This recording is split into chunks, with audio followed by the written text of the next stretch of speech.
Hello, good afternoon everyone. Welcome to our video class. Today we are going to discuss a poem that was written by John Keats, one of the most important romantic poet in English literature. His Ode to Autumn. That is what we are going to discuss. Who is John Keats? He is one of the most important English romantic poet and the main figure of second generation of romantic poet along with Lord Byron and P.B. Shelley. And he belongs to the romantic movement. Next, his family background.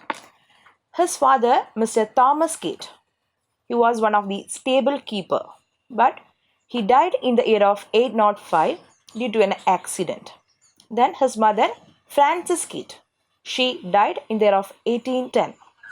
Then he is having three siblings, George, Thomas and Fanny. And he is having an affair with a lady, her name is Fanny Brown. After the death of his parents, his uncle, Mr. Richard Abbey, looked after him. With the inheritance of his grandfather, he became financially independent. Richard Abbey, his uncle, helped him to realize the true vocation of writing. Then John Keats as a poet, 1890. That was one of the most important year for him because lot of famous odes that written by John Keats during this time. Then after a particular time, he just moved to Rome because of his ill health. For getting better treatment and for getting a better climate, he just moved to Rome by bidding adieu to his lover Fanny Brown. Then about his works. The first published poem is O Solitude that happened in 1815 and first major poem is On Looking into Chapman's Homer that happened in 1816 and one of the famous and at the same time the long poem that was written by John Keats, that is Endymion. One of the most beautiful line that we can take from Endymion is that a thing of beauty is a joy forever. Then there are important works by John Keats, Lamia, Isabella, The Eve of Stay, Agnes, Hyperion, The Fall of Hyperion, Ode to Melancholy, Ode to an Grecian, Ode to an Autumn, Ode to a Nightingale, Labelle Dunsand's Mercy, and Imitation of Spenser. Then we already mentioned here that he belongs to the period of Romanticism. So what is Romanticism? It began in the year of 1790s with the publication of Lyrical Ballad of William Wordsworth and Samuel Taylor Coleridge in 1798. And it is considered the year that inaugurated Romanticism. And what are the aspects of Romantic poetry? It is actually a reaction against neoclassicism, love for nature, promoted individual imagination, subjective longing, melancholy, supernaturalism, and rejection of industrialization, organized religion, rationalism, and social convention. Then interest in the common man and childhood, and the last one is emphasis on emotion and individualism. Then the particular period, that is Romanticism, it is divided into two different phases according to the theme, and though we get number of poets. So the first phase of romantic poets are William Wordsworth, Samuel Taylor Coleridge and Robert Surrey. And the second phase, that is Lord Byron, P.B. Shelley and John Keats. And now we can look at which are the major themes in the poetry of John Keats. Love, beauty, joy, nature, music, morality of human life, sensual imagery. That is what's very important according to John Keats. Effect of time changes, life versus death and suffering. And what is an ode? There are different forms of poetry. One among them is ode. It is actually a form of poetry. It is very lyrical in nature, serious in subject, not very lengthy, but it has an elevated style. And it praises people, the arts of music and poetry, natural scenes or abstract concepts. And it expresses emotion. And it usually addressed to someone or something. And ode represent the poet's musing on person or thing. So very simply we can say that ode is something that is addressed to someone or something, or it praises people, arts of music and poetry. Then there are different types of odes. There are three types of odes are there. The one is Pindaric, another one is Horatian, and another one is irregular. What is the background of Ode to Autumn? Our poet, that is John Keats, wrote it after a very lovely autumn day near Winchester, and he described his experience in a letter to his close friend, whose name is Reynolds, and a special introduction to our poetry, that is Ode to Autumn. In this ode, Keats addressing autumn and it describing its abundance and intimacy with the sun, with whom autumn ripens fruits and causes the late flower to bloom. And it describes the figure of autumn as a female goddess. And the poem tells autumn not to wonder where the songs of spring have gone, but instead to listen to her own music. And what is the structure of the poem?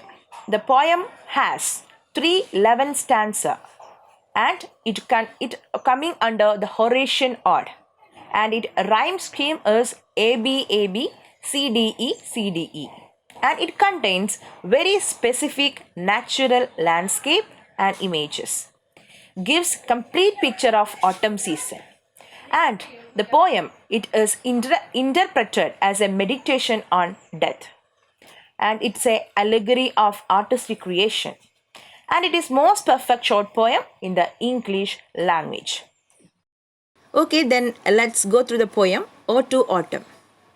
Season of mist and mellow fruitfulness, close bosom friend of maturing sun, conspiring with him how to laud and bliss, with the fruit the vines that round the thatch even runs, the bend with apple most cottage trees, and fill all fruit with ripeness to the core, to swell the gourd, the plum, the hazel shed, with a sweet kernel, to set budding more, and still more little flowers for the bees, until they think warm days will never cease, for summer has overbrimmed their clammy silks.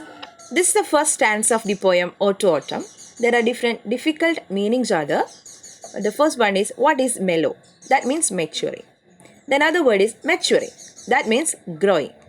Conspiring means making plans. Thatch eaves underside of projecting roof. Swell means making big. Plump, make fat. Hazel, a kind of nut. Kernel, the central part of a nut which we eat. Seize means end. Clammy means sticky. Let's go through the paraphrase of the first stanza. In the first stanza, John Keats, the poet, notes that autumn and the sun are like best friends, plotting how to make fruit grow and how to ripen crops before the harvest. Autumn is a season of mist and many varieties of fruit ripen. Autumn is a close friend of the sun, and together they plan to give the wife plenty of fruits. These vines creep under the projected roofs of the village homes. Autumn, together with the sun, gives apple trees plenty of apples so that the branches bend with their weight. They also ripen the fruits, filling them with sweetness. They also make the gourd become big in size and give sweet kernel to hazelnut. Late flowers also bloom in autumn, making the bees think that the warm days will never end. During summer, the bees have already filled their honeycombs, which are sticky because of the honey in them. So let's move into the second stanza of the poem. Who has not seen thee of amid the stove? Sometimes whoever seeks aboard my find. These sitting careless on a granary floor, their hair soft lifted by the winnowing wind, or on a half-ripened furrow sound asleep, drowned with the fume of poppies while they hook. Sharpness the next swath and all its twin flowers, and sometimes like a gleaner, though those keep. Steady they laden head across a book, or by a cedar press, with a patient look, though watches the last oozings hours by hours. Meanings: amid, that means in the middle of. Winnowing, it means separating grain from chaff. And furrow, it means a long cut in the ground made by plow. And poppies, that is a plant with red flowers and milky sap with intoxicating properties. Then swath hack, made by a skede or mower cutting wheat or corn. Gleaner, a person who collects the fallen grains from the ground. Siddhar press, where juice from the apples is squeezed out. Oozing, that means drop. Dough, that is an old English that means you. So the second stanza describes the period after harvest. Autumn is personified here. People can see Autumn situating in the middle of her stove. People may look for her outside, but then she is seen sitting carelessly on the granary floor. Her hair is lifted up by the bint that separate the grain from chaff. Sometimes we may find Autumn sleeping soundly on the half-cut furrow. She went to sleep because she was intoxicated by the poppies from which people make opium. Since she went to sleep in the middle of reaping, the next set of plant is paired with all its mixed up flowers. Sometimes we can see Autumn walking like a gleaner who is carrying on her head what she has gleaned from the field, keeping her head high as she is crossing a stream. Sometimes we see Autumn sitting by the side of Siddhar press, patiently waiting for hours for the last drop of the juice, that is Siddhar, to come out of the apples getting squeezed in the press. So this is the last stanza of the poem Ode to Autumn. Where are the songs of spring? Hey, where are they? Think not to them, though has they music too. While bar cloud bloomed the soft dying day, and touched the stubble plains with a rosy hue. Then in awayful choir the small gans mourn, among the river swallows borne aloft, or singing as the light wind lives or dies, and full-grown lambs loud bleat from hilly bourne. Hedge crickets sing, and now with treble soft, the red breast whistle from a guard croft, and gathering swallows titter in the skies. So in the last stanza also we received with different difficult meanings, that is tumble plains, that means meadows with short grass, gnats, that means a locust-like creature, born means carried, and treble, that means the highest part in the piece of music, garden croft, an enclosed piece of land in the garden. Swallows, that's small insect eating birds which fly swiftly, migrate to places. Redbreast, that is a bird with a red breast that is known as a robin. So in the last stanza, the speaker notes that the music of spring is distant memory. People may say that autumn has no songs like spring has. Autumn should not worry about them. It has its own music, which is of a different kind. When the sun is setting and the light clouds are seen in the sky, and the plains with the short grass are covered with a rosy color, we can hear the smell gans singing in unison sitting among the willow trees. The noise is carried upwards or downwards as the wind gets stronger or weaker. We can also hear the grown-up lambs bleating loudly from the grazing ground in the hilly areas. Then there is a singing of the hedge crickets. We also hear the shrill voice of the redbreast sitting in an enclosed area of the garden. There is the twittering coming from swallows gathering in the skies. Thus, autumn has its music too. So that is the ending of our poem. So let's analyze what are the poetic devices, literary devices, and to autumn as a representative of natural world. So first, Ode to Autumn as a representative of natural world. The poem explores the beauty of autumn in three different stages. First, autumn is friendly conspirator that collaborates with the sun to bring richness, ripeness, and fullness to the fruits. And secondly, it is a witness who sees the end of ripening and the completion of harvest. And thirdly, it is represented as a musician who plays sweet melodies. And Keats glorifies autumn with all its bloom and show no pain and miseries running in this season. It gives the splendid description of autumn and the message that autumn is not always melancholic and also has its own pleasures. And now let's check which are the major themes of the poem. There are three important themes: contentment, the natural world, and the passing of time. Each stanza represents the different stage of autumn.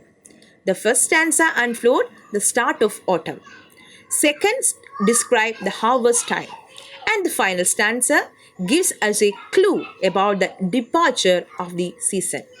And it is through the powerful and rich description of all these stages, the speaker shows his contentment in life. He knows that fleeting time is bringing him close to his end, but he remains hopeful and enjoys the beauty of life with a true spirit. And now let's check which are the literary devices. What is literary device? Literary devices are used to bring richness and clarity to the text. Keats too has used some literary devices in this poem to capture the beauty of the poem. The first one is apostrophe. An apostrophe is a device used to call somebody from afar. The poet has used this device in this 12th line, where it is stated as, "Who has not seen thee of amid the star?" In this line, the poet directly addresses the imaginary character Autumn.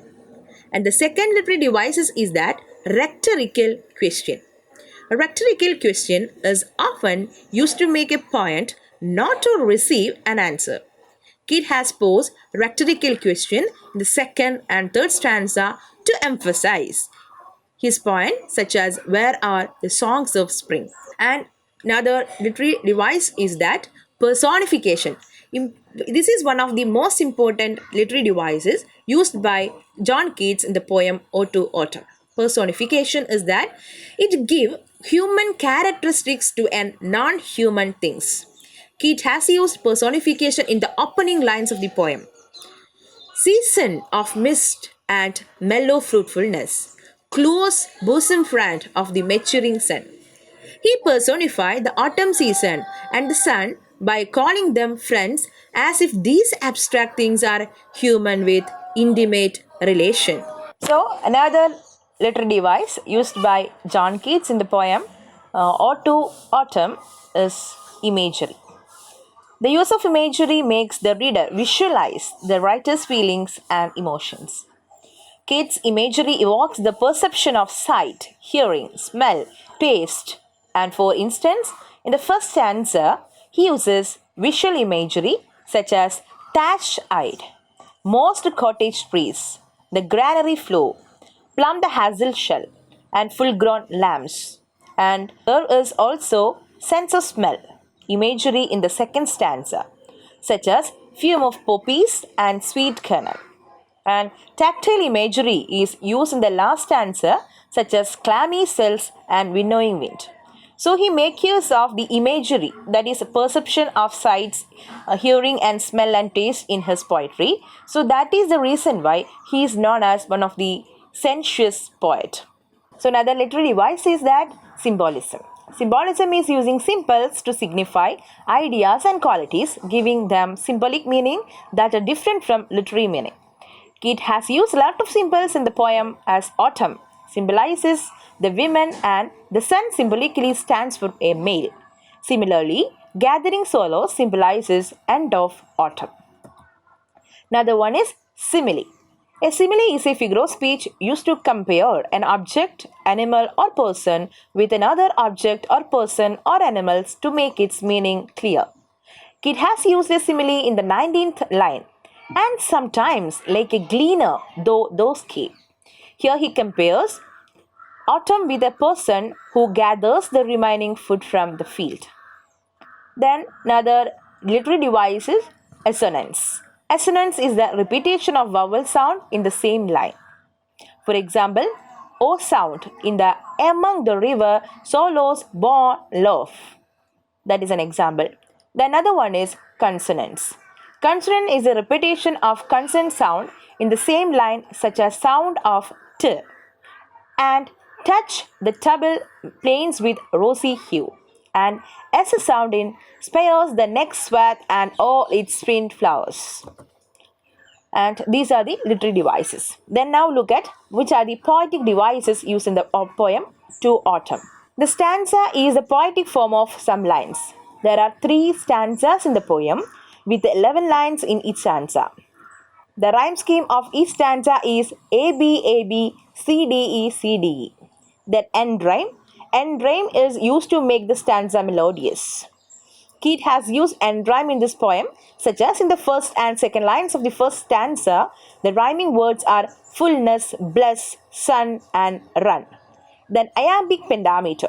It's a type of meter consisting of 5 iambs. The meter of the poem is generally iambic pentameter, such as among the river solos as born all. And we already discussed here that he makes use of senses of imagery in his poem: visual, oral, smell, taste, and sensation. So you can see which are these visual, oral, smell, and taste sensation images used by Keats in the poem. Then to conclude, the poem describes the season of autumn. The ode is addressed to autumn, expresses the essence of the season, and the poet gives abundant praise to nature. Then let's look at some important questions. The first one is, in which year was the autumn written? It's a very simple question. It has written there of 1819. And with whom was Keats engaged in 1819?